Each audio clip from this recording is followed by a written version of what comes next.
in people's lives, there's only maybe a half dozen, 7, 8 categories that really matter. Most people, they major in minor things. They focus on stuff that doesn't matter. They know more about this celebrity going in and out of rehab than they do about their own personal development. But I look at, if you look at your body, without that, everything else is out the door. You don't want to be richest man in the graveyard. That's not going to do it. If there's energy, if there's vitality, if there's strength, it's going to show up in your relationship. It's going to show up in your business, show up in your life. That's it. You got to master. You can't dabble. It's too important. Emotions are everything. I mean, you got a ton of money, everybody loves you, and your primary emotions are pissed off and frustrated, then your life's pissed off and frustrated. It doesn't matter if you got $1 billion or 1 million people loving you, your life is not great. Relationships, intimate relationships especially. It's where the most juice in life comes from. It's where the most pain comes from most people. It's worth mastering instead of dabbling. Really looking at what are you going to do with your time? And mastering your time. Instead of having a checklist, you cross it all off. You can mistake movement for achievement. I want to squeeze out of that time what matters, that creates value for me and for everyone I care about and love. What about your career or your business and the mastery of that instead of dabbling? Most businesses are dabblers. That's why they don't make it. 96%, any 10-year period of time, 4% make it. That doesn't even mean they're profitable. And it does not mean they're enjoying themselves, all right? Or they're getting anybody else to feel good. Really mastering money, so that it's not a question in your life. You can do and be and give and share as much as you want. You're not stressed about it. You live in a place of abundance. And then spiritually, really, I think, I don't tell people to believe spiritually, but I believe that ultimately, whatever you believe, you got to live it, and it should lead to growing and giving. If you're growing, you feel alive. If you're giving, you feel 10 times more alive. And I think if someone can celebrate and give, then that's spiritual state. So to me, those are the areas I look at mastering. Business, for sure, but it's the areas of life that matter most, and most of where we spend our time doesn't make people feel fulfilled. That's why the average person is not fit and healthy. The average person is not in a relationship where they have tremendous passion. I'm not a dummy. I'm not a positive thinker. I know the truth. The average person is not successful in business. The average person is not earning what they want to earn. But you know what? Very few people have those things, but a few do. A few are happy, fulfilled, spiritually alive, financially strong, their business is growing, they have passionate love affairs, and I'm obsessed with finding the few who do and find out what they do different and teaching to everybody. Everyone's going to measure themselves differently because everyone values things differently. Some people value success or significance. Some people value love more. Some value just basic levels of certainty. So when I look at the specific metrics, I really look at metrics of what are the things that need to be measured to know if your life is going to work or not. So I look at it as our whole lives are guided moment to moment by the state we're in. Learning how to change your state, not bullshit, not fake, but to go from pissed off, frustrated, freaked out to back in your center, or creative, or determined, or something that's going to move you forward. It's going to create a better quality of life for you and others. That's a critical skill set. So moment to moment, our life's controlled by our states. Yep. If you're in an angry state, you're going to respond differently than if you're feeling playful. But what controls those states long term is your model of the world, your worldview. And I look at that as having, as a metric, 3 things that I look at. I look to see first, what are the targets you're after? The target is, everyone has different goals and dreams and desires. But as I travel around the world to 100 countries, I started going, holy shit, I'm seeing the same problems. What's underneath it? I began to see that there are these same 6 human needs that we all have, the same needs. We all have a need for certainty, that we can avoid pain and we can have some pleasure, some comfort. We all need uncertainty. We need variety, or we feel dead inside. If you're totally certain, you're bored. If you have total variety, you really freak out. And it's not a balance. It's learning which of these you need more as a person. Everyone's developed a different set of values in that area. The need for significance, to feel unique, special, important. The need to feel loved, the need to grow, and the need to contribute. Some people value certainty at the top of their list. That's their center of their target. I don't want to do anything unless I know it's going to work. I don't want to do anything unless it's the same. If you change anything, they freak out. If certainty is the number 1 thing on your list, everyone has the same needs, but if it's number 1, I know how your life's going to be. I can predict the direction of your life and therefore the destination to some extent. If you're driven by love first, you want certainty too, but love is higher, you're going to behave very differently than if you're driven by significance. I have to be the one. So I look to see which of those needs are the top 2 on your list because they control your life. Yep. The 2 that most people have, 90% of the planet, if you said, of all these needs, which one do you really focus on most day to day? Everybody wants love. What do you focus on? Most people focus on being significant. We live in a Facebook world where people fake their life, put new filters, make it look different than it really is, tell stories that, are totally full of it to make themselves look good. Because we live in this kind of false world where significance is more important than love. And it separates us.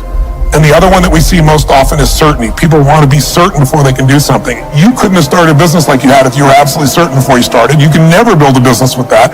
You can never build a great relationship, because if it's based on certainty, then everybody's got to stay the same, never change, which means you're never going to grow, which means you're going to be miserable. Right. So my metrics are, I want to find out what's driving you. And I want to see, is it healthy or unhealthy? You can have two people be driven by significance, though, and do it with a different set of rules. That's the second piece I measure. The beliefs or rules of how to fulfill that target. But I want to be more clear about something. An extraordinary life is life on your terms, and there's two parts. Part one to have an extraordinary life is mastering the skill of the science of achievement. How do I take what I envision and make it real? And how do I do that quicker, faster, better, easier? The ability to manifest what you come up with and make it real, like you've done with your company, yes, that's a skill set. I spend an unbelievable amount of time helping people do it faster, quicker, better, showing them the shortcuts, teaching them the strategies, modeling what works so you can save yourself a decade. But I would submit to you that having done this for 38 years with, 50 million people at this stage, I can tell you that the science of achievement, there are a lot of people that are damn good at that, and they still don't have an extraordinary life. They have an extraordinary life. You see it as extraordinary, but I get the phone call from the multi-billionaire who tells me he wants to do this thing on his business, but what he really find out is he's miserable as hell, and he's hoping somehow I'm going to rub off on him on that side too. And so I give him what he asked for, the change in his business, but I also give him what he needs, which is the change inside of him. So the second skill is the art of fulfillment. If you want an extraordinary life, you can't just achieve, you got to be fulfilled. As simplistic as that sounds, but it's an art. It's not a science. Sure. It's a science to making money, come on. Any age, any color, any background, any gender, if you do these things, you'll have an abundance of money. You do these things, you're going to have too much month at the end of the money. You're going to have financial stress, right? Body. Everyone's biochemically different, but you and I both know there's fundamental rules, laws. There's a science to the body. You violate that science, you're going to have disease. You're going to have low energy. You align with that, you're going to have an abundance of energy. It's going to affect everything in your life. It's a science. Fulfillment's not like that. Fulfillment is as different as our human beings. You want to know what God or the universe likes? Look at the jungle, look at the forest. Right. It's diverse, right? So most people think, well, I want to get that because they've been modeling somebody else, and that might work on how to achieve something. It'll never work for what to fulfill you. How many people you know, like you, got what you thought you wanted and you weren't fulfilled? Right. And that, I always tell people, success without fulfillment is the ultimate failure. The ultimate failure. Because if you go at something and you fail and you're an achiever, you don't fail. You go, I learned something, I'll just try something else. I'm going to still get there. But when you succeed and you're not happy. So a perfect example of this, I mentioned in the seminar you were there because it hit me about a year and a month ago, we lost what I consider a national treasure, Robin Williams. And I asked people, how many of you love Robin Williams? Everybody was all around the world, right? He made people laugh. People were touched by him. So how good was he at the science of achievement? I mean, he wanted to be a great comedian, make the whole world laugh. He did. He wanted to have his own TV show. He did. He wanted the #1 show. He did it. He wanted to make movies. He did. He wanted to have an Academy Award for not being funny, dramatic, and he did it. Right? He did it. Yeah. He said he wanted a beautiful family. He achieved everything, and he hung himself. That's crazy. And I know recently someone's saying, well, he had dementia. He had drug abuse. He had alcohol abuse most of his life because he made everybody happy but whom? Himself. That's the ultimate failure. So if I had no other message to offer your viewers, and you let me give it to them right now, I'll tell you what I believe. I believe our lives are controlled by one force, decisions. I certainly believe in force greater than myself. Call it God if you will, grace, whatever you want to call it, the universe. But I also believe it gives us choices. And the decisions we make control us much more than the conditions we meet. It's not the conditions, it's your decisions. Decisions what to believe, decisions what to do, decisions what to give. I say to people, think about, look back 10 years ago, 5 years ago, 15 years ago, and think of a decision you made. That if you would have made a different decision, you'd have a totally different life today. Better or worse, I don't know, but totally different. The most important decision you can make above any on the face of the earth is deciding that no matter what happens in your life, no matter what happens, you're going to live in a beautiful state. The decision to say, I am not going to suffer. That if suffering arises, pain's one thing, suffering's another. Suffering is when you're like, suffering could be worry, it could be anger, it could be frustration. It's anything that takes you out of a beautiful state. And here's what people don't get. You can end suffering by stop focusing on yourself and focus on something you want to serve greater than yourself. Your children, your wife, your mission, your life. You can get out of it in an instant because the nature of the human mind is to constantly compare things.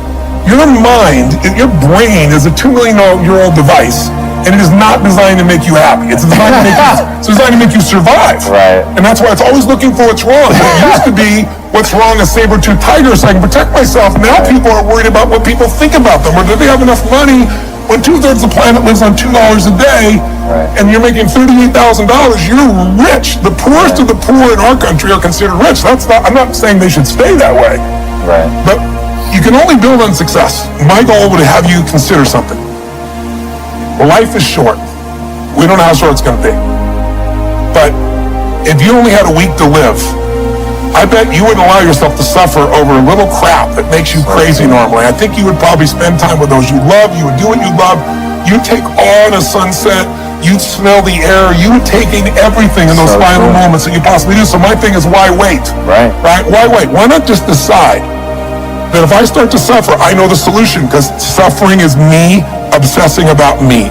You might say, it's not me, I'm worried about my kids because they're not doing well. No, you're worried that you haven't done enough for your kids. It's about you still, right? Yes. You know, you're worried about what was done or what you should have done or what shouldn't have done. And you can end that in an instant by becoming aware of it and saying, I have made the most important decision of all.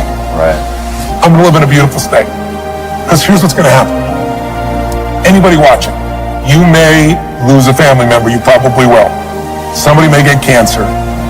Your business the government might change the rules. They might change things radically that you can't even do anything about it. You might go bankrupt. You might get divorced. I'm not saying anybody will, but no one knows what's going to really happen in your life. Life's full of uncertainty, but here's what you can know.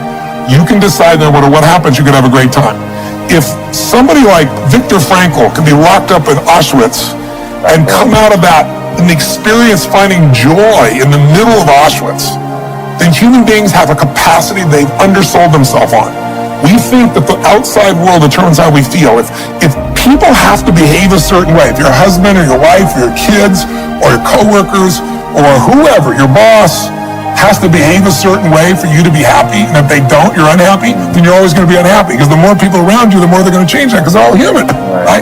My invitation is, as great as it is to achieve, more important to enjoy. Right. And if you can enjoy every moment in that state, when you're feeling loving and playful and passionate and curious and awe, you treat other people 100 times better than when you're feeling frustrated, pissed off, overwhelmed, worried, stressed, or feeling sorry for yourself. Right. You're going to be a better parent, you're going to be a better lover, you're going to be a better business person, you're going to have a better life. So my soliloquy is, decide. Decide today. And actually say, what if I cut it off? What if I said, I'm not willing to settle and I'm just going to live in a beautiful state? Doesn't mean you won't feel bad. It doesn't mean you won't stay there. You instantly change. But what the hell is success? It's hitting an expectation. And I always tell people, man, trade your expectations for appreciation, and it's a whole new world instantly. If you can appreciate this moment, if you can't find ecstasy in this moment, in a conversation with a friend and looking in your wife's eyes, being with your children, going on a run, if you can't find ecstasy now, I'm going to tell you, more money, more people, more love, more business, more anything is not going to give you more ecstasy. If you can't do it here now, you're not going to do it there when you got more. So why not do it now and have a rich life right now? I tell people,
money, that's one thing. Like having financial abundance, there's skills. That's a science.